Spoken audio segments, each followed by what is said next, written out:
Imagine a beautiful apartment, high ceilings, tall windows, ornate moldings from the 1890s, 5 bedrooms, the kind of place that would cost $4 million in Manhattan. Now imagine you share it with 4 other families, strangers, people you did not choose, people you cannot remove. There is 1 kitchen, 1 bathroom, and on the bathroom wall, 5 toilet seats, each one hanging on its own nail, 1 per family. This is the kommunalka, the Soviet communal apartment.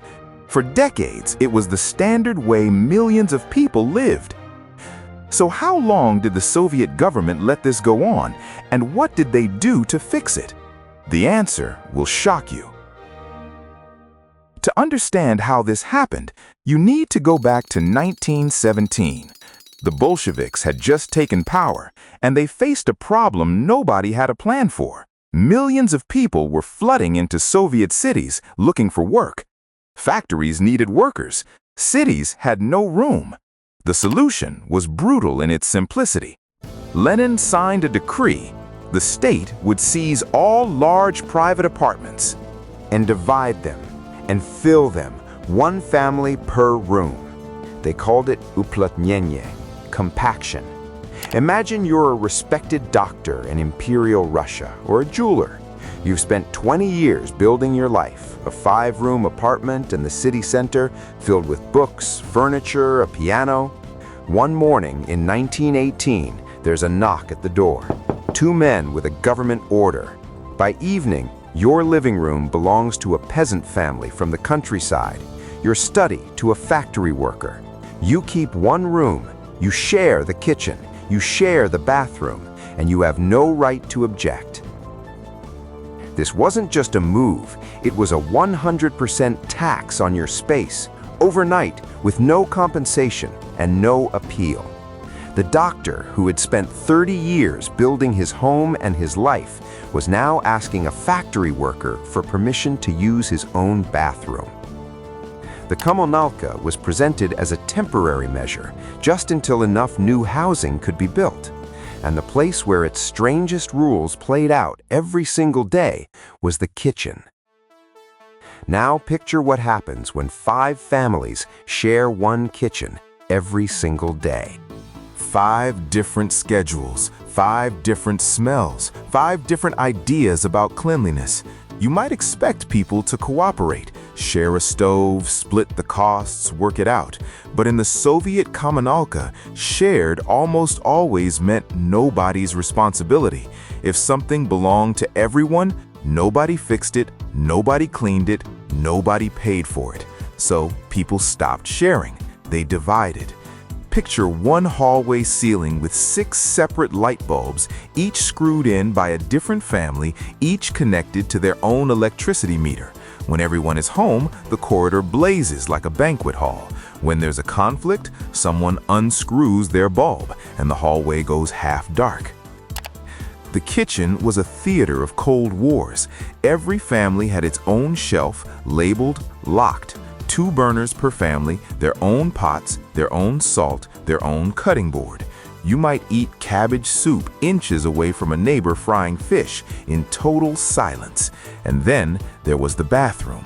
No shared toilet seat because no one trusted anyone near their body. Every family had their own, hung on a personal nail by the door.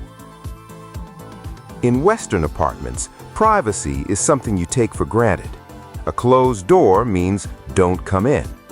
In the kommunalka, there was no such concept.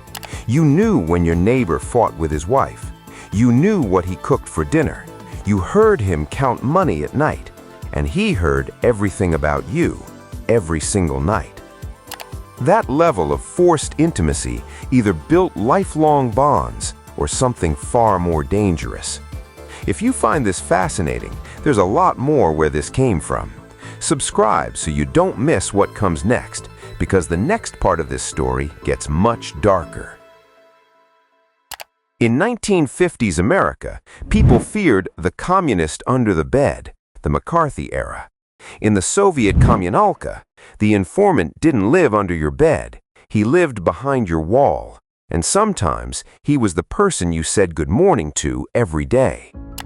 Under Stalin, the Soviet secret police, known as the NKVD, the forerunner of the KGB, actively encouraged neighbors to report on each other. They had a word for it: signal. Every citizen had a duty to signal suspicious behavior. But here is what history books often miss. Many denunciations had nothing to do with ideology. Call it what it was: real estate assassination. Your neighbor's life was the ticket. His room was the prize. The logic was simple and horrifying. If your neighbor is arrested tonight, his room becomes vacant.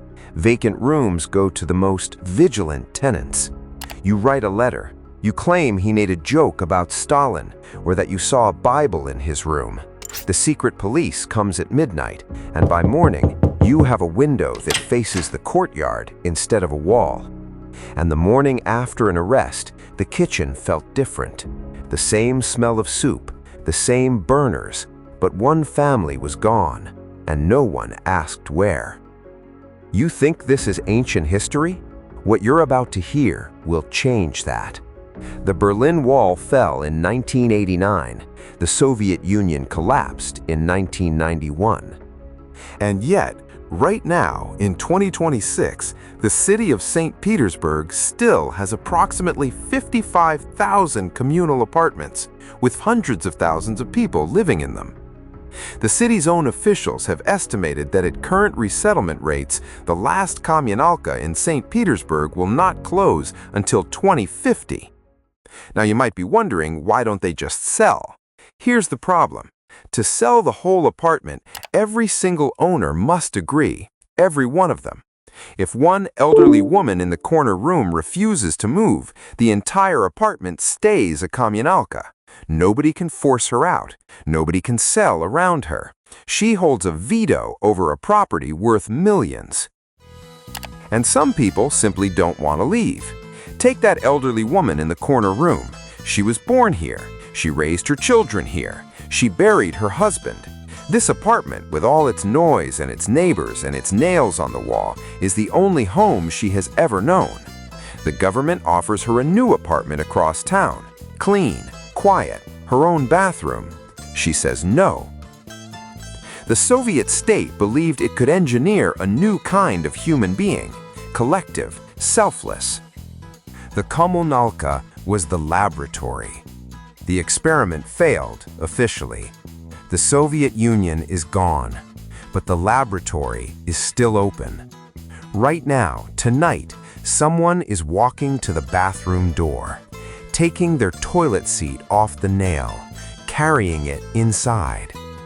Next time you close the door to your room and the silence belongs only to you, remember that for millions of people, that silence was never guaranteed.